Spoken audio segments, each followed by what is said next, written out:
अगला टॉपिक है हमारा विराम कोण। विराम कोण क्या होता है? किसी आनत तल का क्षैतिज से वह न्यूनतम झुकाव कोण जिसके लिए वस्तु फिसलना प्रारंभ करती है उसे हम विराम कोण कहते हैं। ठीक, देखिए ये हमारे पास दो वस्तुएं हैं। ये वस्तु का क्या है? क्षैतिज तल है। ठीक, ये वस्तु का क्षैतिज तल है। तो ये आनत तल किसको बोलते हैं? जैसे हमने इसको ऐसे करना स्टार्ट किया, झुकाना स्टार्ट किया। ठीक, तो हमने क्या रखा? यहाँ पे एक वस्तु ऐसे रखा, हमने इसको इसको आनत तल में मतलब कि झुकाना स्टार्ट किया इसको, इसके तल को। तो हमने जब ऐसे किया झुकाते गए तो देख रहे हैं कि ये वस्तु नहीं फिसल रही है। ये फिसल रही है क्या? गिर रहा है क्या?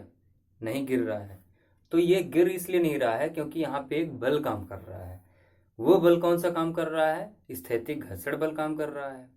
ठीक, तो ये स्थैतिक घर्षण बल जो कि इसके विरोध में लग रहा है, एक प्रतिक्रिया बल की तरह काम कर रहा है, जो इसको गति नहीं करने दे रहा है, ये इसको फिसलने ऐसे नहीं दे रहा है। लेकिन एक समय आएगा कि जब जैसे जैसे हम इसके एंगल को और बढ़ाते जाएंगे, इसके झुकाव कोण को इसके आनत तल से और बढ़ाते चले जाएंगे, तो जहां पे ये क्या करेगा? ऐसे फिसलना स्टार्ट कर देगा। ये वस्तु हमारी गति में आ जाएगी। ठीक, तो जब ये वस्तु हमारा गति प्रारंभ कर देती है जिस कोण पे इस क्षैतिज आनत तल से, उस कोण को हम बोलते हैं, उस झुकाव कोण को हम बोलते हैं विराम कोण। ठीक, तो आप परिभाषा देखिए एक बार फिर से पढ़ लीजिए क्या है। यही चीज जो मैं आपको समझाया हूं, यही चीज वहां पे है कि वह न्यूनतम कोण, वह न्यूनतम झुकाव कोण जिसपे कोई वस्तु गति प्रारंभ कर दे या फिर फिसलना प्रारंभ कर दे, उसको हम बोलते हैं विराम कोण। तो चलिए यहाँ पे अब इसको हम कैलकुलेट करते हैं। तो यहाँ पे क्या है कि हमने एक वस्तु बनाया, एक सतह बनाया। ठीक, और हमने एक आनत तल बनाया ऐसा, उसको हमने कुछ डिग्री पे एंगल पे झुका दिया। ठीक, वहां पे हमने थीटा लिया था घर्षण कोण को, तो यहाँ पे हम अल्फा लेके चलते हैं। और इसके ऊपर ये हमारा एक वस्तु है। ठीक, ये है हमारा एक वस्तु। तो ये वस्तु यहाँ पे मूव नहीं करता है। क्यों नहीं करता है? क्योंकि यहाँ पे इसके विरोध में एक बल काम कर रहा है, इसलिए ये नीचे नहीं गिरता है, जिसको हम बोलते हैं घर्षण बल काम कर रहा है। अब इस वस्तु के नीचे की ओर क्या काम करेगा? भार लगेगा। किसकी वजह से?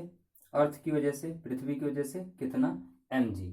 ठीक, और हमने पढ़ा था कि हर यहाँ पे जो mg लग रहा है, तो ये वाली जो सतह है ये भी कुछ न कुछ अपना प्रतिक्रिया बल लगाएगी, तो जिसको बोलते हैं क्या? हम R बोलते हैं। R फॉर अभिलंब प्रतिक्रिया। ठीक, और इसी R को जब आप नीचे तक ले जाएंगे, ऐसे पूरा यहाँ तक ऐसे बनाएंगे, तो जितना डिग्री यहाँ पे है, जितना झुकाव कोण यहाँ अल्फा है, उतना ही यहाँ पे इसके साथ कितना बनेगा? भार के साथ अल्फा बनेगा। ठीक, तो यहाँ पे हम देख रहे हैं, अगर आप इसको एक परिणामी के रूप में मान लेंगे तो यहाँ पे हम एक चीज ये पाएंगे कि यहाँ पे क्या बनेगा? फिर mg cos अल्फा, और ये हो जाएगा mg sin अल्फा। ठीक, तो ये जो mg sin अल्फा है ये बराबर हो जाएगा किसके? घर्षण के, स्थैतिक घर्षण के, यानी Fs के। ठीक, और ये वाला जो mg cos अल्फा है हमारा, ये बराबर हो जाएगा किसके? अभिलंब प्रतिक्रिया यानी R के। ठीक, तो यहां पे क्या होगा?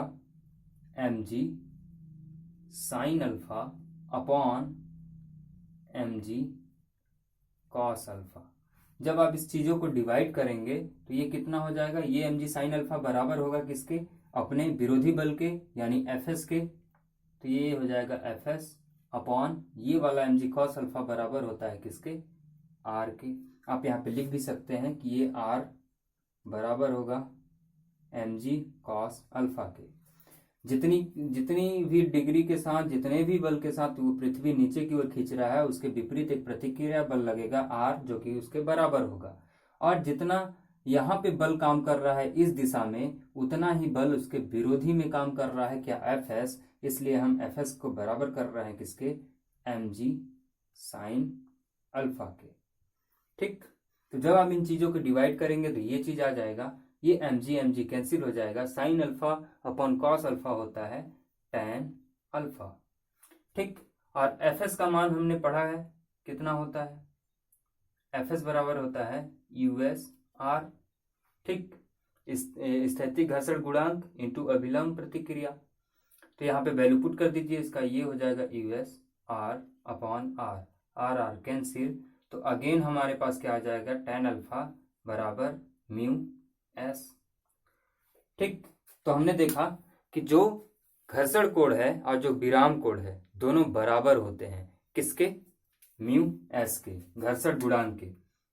ठीक, tan थीटा बराबर होता है किसके, tan अल्फा के।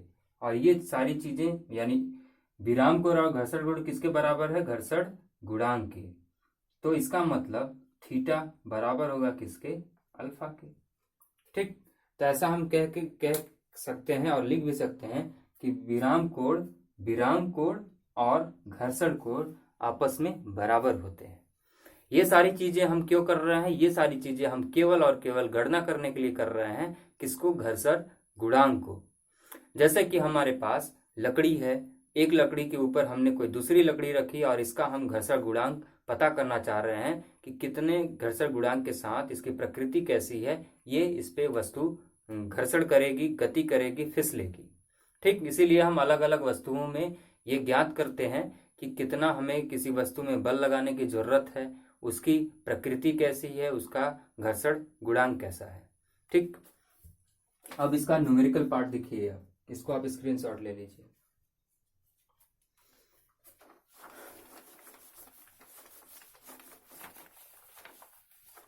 घर्षण गुणांक को हम और भी तरीके से ज्ञात कर सकते हैं। एक तरीका तो ये था कि विराम कोण और घर्षण कोण पता करके घर्षण गुणांक पता कर लेंगे। ठीक, हमारे पास थीटा का मान या फिर अल्फा का मान मिल जाता है और घर्षण और हमारे पास अगर tan मिल जाता है तो हम आसानी से घर्षण गुणांक निकाल सकते हैं। और एक तरीका और है घर्षण गुणांक निकालने का, हम वो तरीका क्या है वो भी आप देख लीजिए। ये हमारे पास मान लीजिए एक टेबल है। ठीक, ये हमारे पास एक टेबल है, इस पे कोई वस्तु रखी हुई है। ठीक, वस्तु हम रख देते हैं, ये वस्तु हम रख देते हैं ऐसा। इस वस्तु का मास यानी द्रव्यमान m है और इसी के साथ यहाँ पे हम कोई दूसरी वस्तु लटका रहे हैं, इसी के साथ इसको खींचना चाह रहे हैं, इसी को हम खींचना चाह रहे हैं यहाँ पे। तो यहाँ पे हमने कोई दूसरा वस्तु रखा m द्रव्यमान का। ठीक, तो यहाँ पे एक अर्थ की वजह से यहाँ पे एक बल काम करेगा जिसको हम बोलेंगे क्या, mg, कैपिटल M यहाँ पे लिया है तो कैपिटल। ठीक, और इसके विपरीत एक R काम करेगा और यहाँ पे भी एक बल काम करेगा, कौन सा, mg, स्मॉल mg। ठीक, तो अब क्या होगा कि ये जो R होगा ये किसके बराबर होगा, इसी के बराबर होगा, क्योंकि इसी के प्रतिक्रिया के जितना अमाउंट में ये अपनी ओर खींच रहा है उतनी अमाउंट में ये भी फोर्स लगाएगा ऊपर की ओर, ये बराबर हो जाएगा किसके, mg के। ठीक, मान लीजिए इस वस्तु को आप इधर की ओर खींच रहे हैं, किधर, इधर खींच रहे हैं, तो इसके विपरीत एक क्या काम करेगा, इसके विपरीत एक घर्षण बल काम करेगा जिसको हम क्या बोलेंगे, Fs। ठीक, तो ये Fs किसके बराबर होगा, इस mg के बराबर होगा। ठीक, जितनी अमाउंट में आप इसको इधर इसका भार लगा के इधर खींचना चाह रहे हैं इसको, उतने की ही बराबर में क्या काम करेगा, हमारा घर्षण बल काम करेगा। तो हम बोल सकते हैं Fs बराबर होगा किसके, mg के। और ये जो R है ये किसके बराबर है, कैपिटल mg के। ठीक, कैपिटल mg के। अब हमने एक रिलेशन पढ़ा है क्या, कि Fs बराबर कितना होता है, म्यू s इंटू R। ठीक, और अगर हमें घर्षण गुणांक पता करना है तो हम लिखेंगे म्यू s बराबर Fs अपॉन R, और Fs है हमारे पास स्मॉल m इंटू जी और यहाँ पे कैपिटल M इंटू जी कैंसिल। तो घर्षण गुणांक का हमारे पास एक और फार्मूला आ गया, small m upon capital M। अगर इन दोनों को हम आपस में डिवाइड कर देंगे दोनों के द्रव्यमान को, तो आप हमारे पास क्या आ जाएगा, घर्षण गुणांक आ जाएगा। ठीक, बात समझ में आई। अब न्यूमेरिकल से समझिए, एक छोटा सा न्यूमेरिकल लेते हैं। जैसे कि ये एक सतह है, यहाँ पे एक हमारे पास बॉक्स है, बॉक्स हमारे पास जो है वो 1000 kg का है। ठीक, अब इसको मैं यहाँ पे 20 kg का भार लगा दिया, कितने का, 20 kg का एक भार लगाया, और ये आसानी से इसको खींच ले रहा है, ये इस पे फिसल रहा है। ठीक, तो हमें पता करना है कि घर्षण गुणांक कितना है इस वस्तु का। ठीक, कहानी समझ में आई। हमने क्या किया कि ये हमारे पास एक सतह है, उसके ऊपर एक बॉक्स है, उस बॉक्स का वेट कितना है, भार कितना है, वजन 1000 kg है, और हमने इसी से इसको खींचना स्टार्ट किया। तो ये फिसलेगा कितने वजन के साथ, 20 kg का हमने वजन लगा दिया और एक फिसल रहा है। तो हमें पता करना है कि वस्तु का घर्षण गुणांक क्या होगा।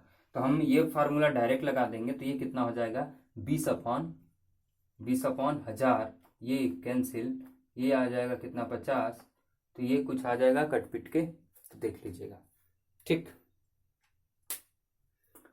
समझ में आया यहाँ तक। तो ये क्या हो जाएगा 1/50, ये काट पिट लेंगे आप तो लगभग ये आ जाएगा 0.02 इसका क्या आ जाएगा घर्षण गुणांक।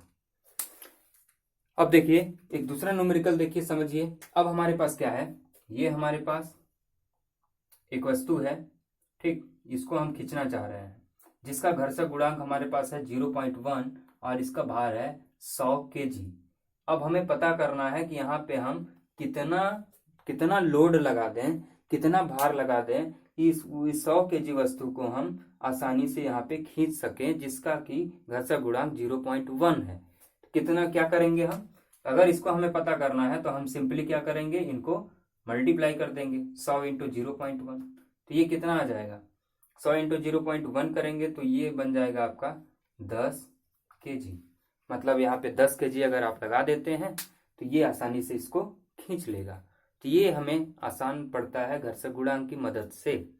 ठीक, अगर आप यहाँ पे घर्षण गुणांक को बढ़ा देते हैं, ठीक, मान लीजिए वहां पे हमारा सतह खुरदुरा है, घर्षण गुणांक बढ़ के 0.5 हो गया, तब इसका आंसर कितना आ जाएगा। अगर यहाँ पे 0.5 हो गया तब आप 0.5 को मल्टीप्लाई करेंगे किसके साथ, 100 के साथ, तब मतलब हमें 50 kg का यहाँ पे लोड लगाना पड़ेगा, भार लगाना पड़ेगा इसको खींचने के लिए। ठीक, अब क्या किया हमने, अब इस पे हमने फेविकोल चिपका दिया। अब पेज पे फेविकोल चिपकाते हैं ना, फेविकोल अगर पेज पे आप चिपका दिया तो इसका घर्षण गुणांक काफी अधिक बढ़ गया। मान लीजिए वो कितना बढ़ गया 100 बढ़ गया। ठीक, अगर इसका घर्षण गुणांक बहुत अधिक बढ़ गया 100 बढ़ गया, इसका मतलब अगर हमें इसको फिर फिसलाना है तो हमें बहुत ज्यादा भार लगाना पड़ेगा, 100 × 100 यानी 10,000 kg का भार लगाना पड़ेगा। तो यहाँ से हमें एक चीज समझ में आया कि अगर घर्षण गुणांक कम होगा तभी हमारी वस्तु फिसलती है, गति करती है। अगर घर्षण गुणांक अधिक होता है तो हमारी वस्तु नहीं फिसलती है। अगर हम फिसलाना चाह रहे हैं तो फिर हमें घर्षण गुणांक को ज्यादा नहीं रखना पड़ेगा, ज्यादा नहीं रखना चाहिए। ठीक, एक चीज और, अगर आपसे पूछ लिया जाता है यहाँ पे कि यहाँ पे तो हमने केजी वजन पूछ देगा ना कि वजन निकालिए, तब तो आप केजी में बताएंगे। अगर आपको भार में पूछ देता है, अरे बल में पूछ देता है, तो आप कैसे बताएंगे। अगर यहाँ पे मैं आपसे पूछ दूं कि बल बताइए कि कितनी बल लगा के इसको खींचेंगे कि इसको फिसलाएंगे, तो सारी सिमिलर चीजें यही रहेंगी, बस आपको कन्वर्जन आनी चाहिए। ठीक, कि केजी को हम बल में कैसे कन्वर्ट करें, ये चीजें। तो यहाँ पे एक चीज आप नोट कर लेंगे कि 1 kg वेट में 10 न्यूटन होता है। क्या नोट करेंगे आप, यहाँ पे नोट कर लेंगे कि 1 kg वेट में 10 न्यूटन होता है। ठीक, तो अगर यहाँ पे देखिए जो 20 kg है ये यहाँ पे केजी में है, अगर इसको आपको कन्वर्ट करना है किस में, अगर आपको इसको न्यूटन में कन्वर्ट करना होगा तो आप इसको 10 से मल्टीप्लाई कर देंगे। तो अगर कोई पूछेगा कि बल कितना लगाना पड़ेगा, तो ये जो 20 आया है इसके साथ आप 10 का मल्टीप्लाई करेंगे तो यहाँ पे बल का हमें पता चल जाएगा कि यहाँ पे 200 न्यूटन का बल लगाने की जरूरत है। ठीक, तो जैसा क्वेश्चन पूछा जाएगा, अगर बल पूछता है तो आप जो भी अगर केजी में लाते हैं आंसर तो उसको 10 से मल्टीप्लाई कर देंगे तो आपका आ जाएगा बल, जो कि न्यूटन में आएगा। ठीक, वरना वजन का पूछता है तो बस केजी में रहेगा। तो ये था विराम कोड और घर्षण कोड। इसी के साथ इस लेक्चर को समाप्त करते हैं। धन्यवाद।